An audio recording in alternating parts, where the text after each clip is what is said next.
자, 예수께서 지금 두로와 시돈 지방으로 들어가시니라고 얘기하고 있습니다. 여러분, 이곳은 갈릴리 동북쪽에 있는 이방 사람들이 많은 지경입니다. 그만큼 국경 지역, 저 가나안도 가나안이라고 하는 그 원 땅에 있는 그 원주민들, 이방인들이 많은 지역입니다. 예수님께서 배를 타고 건넜다라고 하니까 이 갈릴리 호수, 마치 갈릴리 호수가 세로로 쭉 내려왔다면 그 갈릴리 동북쪽이라는 거죠. 두로와 시돈 지방으로 들어가시니 가나안 여자 하나가 이렇게 시작하고 있습니다. 제가 말씀드렸던 것처럼 이방 사람들이 아주 많은 원주민들이 많은 지역입니다. 근데 거기서 가난 여자 하나가 이렇게 얘기하면서 한 여인이 크게 소리 지르면서 이렇게 외쳤습니다. 주 다윗의 자손이여 나를 불쌍히 여기소서 내 딸이 흉악하게 귀신 들렸나이다. 여러분 먼저 예수님을 향해서 주님이라고 그리고 다윗의 자손이라고 말하고 있습니다. 여러분 알고 있다는 것입니다. 이방인들이라고 해서 예수님을 모르고 있는 것이 아니에요. 예수님에 대해서 베드로가 아니면 제자들이 주는 그리스도시라고 하나님의 아들이라고 그들이 인정했고 고백했던 것처럼 이 가나안 여인도 예수를 향해서 주님이시고 다윗의 자손이라고 하는 바른 신앙 알고 있었다는 것이죠. 그리고 간절하게 자신의 소원을 예수님께 아뢰고 있습니다. 이 여인에게 가장 시급하고 가장 간절한 소원이 뭐였냐면 우리가 그의 외침에서 알 수 있습니다. 내 딸이 흉악하게 귀신 들렸나이다 라고 하는 거죠. 여러분 우리가 자세한 이 딸의 상황을 알 수 없지만 어머니의 간절함에 묻어 있지 않습니까? 흉악한 귀신 들렸다고. 그러면서 지금 누구도 거들떠 보지 않는 상황, 특별히 유대인들에게 있을 때 유대인들에게 가난 여인은 나중에 예수님도 이것을 극단적인 비유로 들어 말씀하겠지만 개들처럼 여기지 않았습니까? 그런데 그런 상황에 이 여인이 비집고 여기까지 온 겁니다. 그리고 부끄러움이라는 것은 없습니다. 왜? 그저 우리 대한민국 어머니라면, 대한민국 여성이라면 누구나 공감할 텐데, 자식을 위해서라면, 내 가족을 위해서라면, 이거 충분히 할 수 있겠죠. 그런데 여기서 우리는 더 뛰어넘는다는 겁니다. 자, 예수께서 어떻게 대답하십니까? 한 말씀도 대답하지 아니했다는 것입니다. 대꾸하지 않았다는 거죠.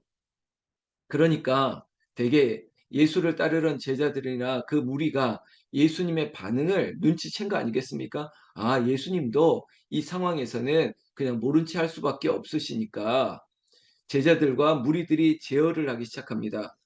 자, 보세요. 성경 말씀 20절에 22절에 제자들이 와서 청하여 말하되 그 여자가 우리 뒤에서 소리를 지르오니 그를 보내소서 쫓아내라는 거죠. 이거 다른 사람들에게도 피해를 입히니까 보내라는 겁니다. 그러나 여러분 예수님의 관점, 예수님의 생각, 예수님의 대답은 그게 아니었습니다. 예수께서 이렇게 말씀하십니다. 그 다음 24절에 예수께서 대답하여 이르시되 나는 이스라엘 집에 잃어버린 양 외에는 다른 데로 보내심을 받지 아니하였노라 하시니 마치 유대인의 복음을 전하는 자로 이 이스라엘 백성의 구원자로만 오셨다라고 끝나는 것 같지만 제가 시작할 때 말씀드렸죠. 비유를 마치 역설하듯이 아주 강한 비유를 드는 겁니다. 여기까지만 들으면 우리 예수님이 마태복음의 큰 흐름인데 이스라엘의 하나님, 마치 유대인의 복음을 위해서 말하는 것 같지만 그러나 예수님은 거기서 더 뛰어넘는 하나님의 뜻이 있음을 우리는 계속 알 수 있습니다. 자, 이렇게 말했으면 그냥 일차원적으로, 그냥 단편적으로, 이렇게 차별하실 수 있나? 주 다윗의 자손이여 내가 알고 있던 예수님은 온 땅에 온 인류의 메시아로 알고 있는데 예수님 지금 차별하시는 거잖아요. 나는 이스라엘 땅의 메시아다. 나는 유대 사람들을 위해서 왔다. 이런 말을 하는 거거든요. 그럼에도 불구하고 그 다음 구절에 보면 예수가 와서 예수께 절하며 이르되 주여 저를 도우소서라고 얘기하고 있습니다. 여기까지 제가 말씀드린 것처럼 마치 빈정도 상하고 아니 나한테 이럴 수 있어? 막 이렇게 돌아갈 수 있을 것 같은데 아닙니다. 예수께 와서 절하며 주여 저를 도우소서. 여러분, 앞에 있었던 많은 병 고치는 사건들 보았지 않습니까? 특히 마태복음 8장 말씀을 어제 보면서 여러분, 그 나병 환자의 믿음이나 백부장의 믿음을 보면 여러분 어떤 눈치나 여러분 주변을 살피지 않습니다. 간절함을 가지고 주님께 찾아오고 엎드리고 매달리는 겁니다. 주변 의식하지 않는 거예요. 이 문제를 해결하실 분은 오직 예수님밖에 없습니다. 그러니까 특히 이방 사람 백부장을 향해서 이만한 믿음을, 너 같은 믿음을 이 유대 사회에서도 유대인들 중에서도 보지 못하였다. 그렇게 칭찬하셨던 그 대상도 여러분 누굽니까? 백부장, 로마 사람, 헬라 사람, 바로 이방인입니다. 그런데 오늘 주 다윗의 자손이요, 그리고 예수께 절하 이르되 주여 저를 도우소서, 이 간절함으로 엎드리는 이 여인도 결국은 또 이방 여인, 가나안 여인입니다. 마치 하나님께서 나중된 자를 통해서 먼저 된 자를 부끄럽게, 그리고 약한 자를 들어 강한 자를, 정말 미련한 자를 지혜 있는 자에게 나타나게 하셔서 부끄럽게 하시는, 역전하시고 역설의 은혜를 보여주시는 겁니다. 이방인들을 들어 유대인들을 깨우치게 하신다는 거죠. 여러분, 하나님은 예수 그리스도를 이 땅에 보내주셔서 온 인류에, 그리고 유대인을 통해서 우리가 예수님의 마지막 사명, 그 비전이 있지 않습니까? 유대와 사마리아와 그리고 땅끝까지 이르러 이런 확장을 시작하기 위해서 이스라엘을 먼저 택했지만, 그러나 이것이 고정된 게 아니에요. 우리 대한민국 지금 한국교회를 보면 우리가 선교 역사 130여 년밖에 안 됐지만, 여러분 전 인류에서 미국 다음으로 가장 많은 복음을 전하는 선교하는 나라가 되었다는 것은, 여러분 이것이 바로 이방인을 통해서 이스라엘을, 유대인들을 부끄럽게 만드는 거죠. 나중된 자가 먼저 되고, 그리고 우리에게서 약한 어린아이를 통해서도 어른들에게 깨우침을 줄 수 있는 것, 그런 역전이 우리에게 있습니다. 여러분 지금 이 상황 가운데 예수님께서는 더 마치 믿음의 테스트를 하는 것처럼 이 여인에게 두 번이나 간절하게 부르짖으면서 주여 저를 도우소서, 처음에는 불쌍히 여기소서, 이렇게 엎드렸던 여인에게 우리가 그저 그냥 이 대답을 들으면 우리 예수님이 좀 너무하시네, 목사님 좀 너무하시네, 이럴 수 있는 대답을 지금 하고 있습니다. 26절 보실까요? 대답하여 이르시되 자녀의 떡을 취하여 개들에게 던짐이 마땅하지 아니하리라. 마치 이 식탁에 있는 이 생명의 떡은, 이 복음은 지금 내 백성된 유대인들에게, 이스라엘에게 주어진다. 이들이 내 자녀다. 그리고 그 밖에 있는 다들 이건 개들이다. 야, 이거 굉장히 강한 어조의 비유, 반어 이렇게 느껴지지 않습니까? 그러나 이것을 예수님의 그 뜻을 알지 못한다면, 어쩌면 반대로 이 여인의 간절한 믿음, 그 믿음의 수준이 높지 않았다면, 흔들리지 않는 믿음, 이 눈에 뭐 어떤 증거가 아니 보이고 어떤 상황이 녹록치 않다라고 하는 그저 보이는 상황에서는 지금 선생님의 말, 예수님의 말 너무하네 하고 이제는 더 이상은 안 됩니다. 내가 이런 수치를 당하고도 여기 있을 필요가 없습니다라고 생각하면서 오늘 그냥 돌아설 수 있을 것 같은데, 여러분 어떻습니까? 근데 27절에 가난 이 여인은 이렇게 말합니다. 여자가 이르되 주여 올소이다마는 개들도 제 주인의 상에서 떨어지는 부스러기를 먹나이다 하니, 야, 어떻게 이 상황에서 이런 말을 할 수 있죠? 지금 이 여인의 믿음이 정말 표현할 수 없을 만큼 경이로운 믿음입니다. 세 번의 거절 아닙니까? 어쩌면 제자들이 제지합니다. 가라, 가라. 자, 시끄럽습니다. 만류했습니다. 그리고 예수님이 나는 이스라엘에 잃어버린 사람을 위해서 왔다. 이스라엘의 집 외에는 내가 관심이 없다. 두 번, 세 번째, 나는 개들에게 내 양식을 나눠줄 수 없다. 뭐 이런 식의 반응을 듣고도 여러분 여인이 지금 27절의 말 오히려 더 낮아짐으로 말미암아 주여 올소이다마는 개들도 주인의 상에서 떨어지는 이 부스러기라도 먹습니다. 라고 말하는 걸 보고 예수님이 이렇게 탐복을 하고 있습니다. 예수께서 대답하여 이르시되 여자여 내 믿음이 크도다 내 소원대로 되리라. 할렐루야. 여러분 이 문장을 꼭 우리에게 들려질 은혜의 간증으로 삼았으면 좋겠습니다. 저도 여러분들에게 우리 권사님들에게 집사님들에게 이 새벽을 깨우는 종들에게 내 믿음이 크도다 내 소원대로 되리라. 내 믿음이 크도다 내 소원대로 되리라. 여러분 그럼에도 불구하고 이러한 믿음의 하나님의 인정하심이 새벽을 깨우는 저 여러분들에게 있기를 예수님의 이름으로 축원합니다. 여러분 이런 예수님의 말씀이 선포되니까 항상 백부장도 그랬죠. 그때로부터 하인이 나았던 것처럼 지금 이 여인에게 예수님이 선포하는 그 순간 그때로부터 그 지금 같은 장소에 있지 않습니다. 같은 자리에 있지 않아요. 그런데 그때로부터 그의 날이 나으니라. 지금 그 딸은 어디에 있겠습니까? 집에 있겠죠. 근데 어머니의 믿음, 그 어머님이 예수님으로부터 응답을 받는 그 시간부터 딸이 나았다는 거죠. 여러분 이것이 오늘 우리가 줌으로 예배할 수 있는 그런 근거도 되는 것입니다. 우리가 서로 다른 곳에 있지만 그때로부터 이 시간으로부터 내가 있는 이곳에서 여러분들이 있는 그곳에서 동일한 은혜가 넘치게 될 것이 예수님의 능력이기 때문이에요. 여러분 이 자리에 있는 우리 새벽 용사들의 믿음을 보시고 내 소원대로 되리라.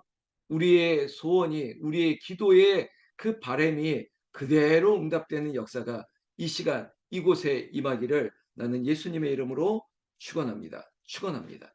여러분 이 사건을 보이시고 나서 예수께서 더 갈릴리 호숫가에 이르러 산에 올라가시고 이렇게 지납니다. 그러니까 배를 타고 이동을 하시다가 그리고 머무르는 곳에서는 또 들로 산으로 올라가시는데 근데 예수님이 가는 곳마다 사람들이 찾아옵니다. 어떤 사람일까요? 여러분 교회는 이런 곳이 되어야 됩니다. 항상 말 못하고 그리고 여러 가지 문제를 가지고 다리 절고 뭐 이런 병자들이 찾아오는 거예요. 교회는요. 비유로 한다면 병원이 되어야 됩니다. 아픈 사람들이 오는 거예요. 온전한 사람들이 필요 없어요. 왜? 우리에게는 의원이 필요하고 그리고 병 고치는 이유가 있는 사람들이 모이는 거예요. 그리고 예수님은 그런 사람들에게 치유하시고 고쳐주시기 때문에 교회를 바라볼 때 여러분 성도들을 바라볼 때 나부터 시작해서 내가 아프고 나에게 문제가 있고 연약함을 인정하는 거예요. 그때 주님이 찾아오시는 거죠. 그리고 그곳에 모인 사람들을 다 고치시는 거예요. 난 우리 북한산 기도원이 제가 홍은절교회라고 하지 않고 하나의 수식어를 붙이는 것이 하나님 기도하러 찾아와서 기도하러 찾아오는 사람들이 되게 어떤 사람들입니까? 지금 예수님께 찾아오는 것처럼 각종 여러 가지 문제, 병들을 가지고 왔습니다. 그러나 하나님께서 그것들을 보시고 오늘 이 가난안 여인을 문제를 해결해 주시고 그것이 결국은 성경 말씀 그대로 얘기한다면 하나님께 영광을 돌리게 되기 때문인 것이죠. 31절 마지막 구절에 하나님께 영광을 돌리니라. 왜요? 문제가 해결되니까. 각종 문제, 병든 자들이 와서 예수께 찾아와 모든 문제를 해결받습니다. 이유는 뭘까? 하나님께 영광을 돌리기 위해서. 예수님이 그들을 불쌍히 여기셨기 때문에 그들은 나음을 입었던 것입니다.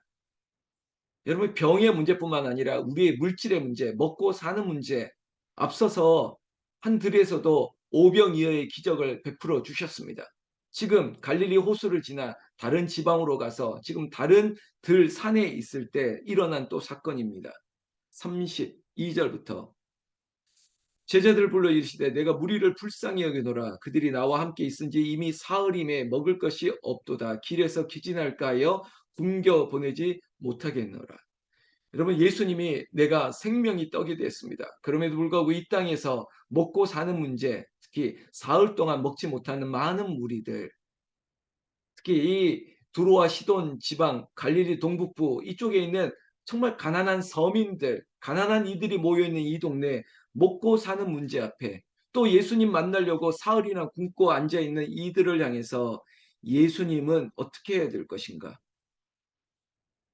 예수님께서는 오병이어의 때와 동일하게 제자들을 불러서 우리에게 떡이 있는 것을 확인하고 자, 몇 개나 있느냐? 7개, 그리고 생선 두어 마리. 그래서 칠병이어라고 얘기하는 이것을 가지고 똑같이 그것을 축사하시고 그리고 떼어서 제자들에게 나눠주라 명했더니 다 배불리 먹고 남은 조각이 7광주리가 되었다라고 얘기하고 있습니다. 여러분, 앞에 있는 사건과 이 사건이 동일한 사건 아닙니다. 오병이어의 사건, 그리고 칠병이어의 사건, 12광주리가 남고 7광주리가 남는, 여러분, 마치 12, 7이라는 숫자는 이스라엘의 유대인들에게 완전한 숫자들이거든요. 완전하신 하나님, 인생의 모든 문제를 해결하시는 것처럼 그 표징을 이렇게 나타나셨다는 것입니다. 자, 이렇게 먹은 숫자가 4,000명이나 되었더라. 여러분, 5,000명, 그리고 이게 4,000명. 어린아이와 여자들의 숫자를 뺀 숫자입니다. 얼마나 많은 사람들에게 이 예수님의 은총이 베풀어졌습니까? 이 사건을 보시고 예수께서 무리를 흩어보내시고 배에 오르사 마가단 지경으로 가시니라. 예수님은 더 잃어버린 이스라엘의 그 잃어버린 땅으로, 그리고 그 잃어버린 영혼을 향해서 이방을 향한, 여러분, 복음은요, 우리 집안에 머물러 있으면 안 됩니다. 여러분, 복음은 확장되는 거예요. 그리고 예수님께서도 이 99마리의 양을 두시고 한 마리를 찾아 떠나실 수 있는 것처럼, 어쩌면은 여러분, 이 한 마리가 한 마리의 책임을 물을 수 있지 않습니까? 아, 좀 튄다. 왜 저렇게 말도 안 듣고 저렇게 하다가 왜 저기 갔어? 여러분, 그냥 내버려 두는 거 아닙니다. 결국은 찾으러 가는 겁니다. 찾아오는 거죠. 여러분, 우리의 사명이 잃어버린 자를 찾는 것입니다. 마치 드라크마의 비유, 그리고 동전의 비유죠. 잃어버린 것을 찾았을 때의 기쁨, 정말 한 마리의 양을 찾았을 때의 기쁨, 탕자가 돌아왔을 때의 그 기쁨, 그 기쁨을 놓치지 않고 이방인을 향한 복음을, 우리가 전도를, 선교를 놓치지 말아야 될 것입니다. 오늘도 그 한 사람을 향한 우리의 잃어버린 자를 찾고자 하는 그 목자의 심정이 저와 우리 모두에게 있기를, 그리고 여러분들의 가정에도, 우리의 삶에도, 또한 새학기 시작하는 학교에도 정말 복음을 향한 우리의 열망이 그렇게 흘러가기를, 예수님의 마음이 우리에게 넘치기를 나는 우리 주 예수님의 이름으로 축원합니다. 축원합니다. 기도하겠습니다.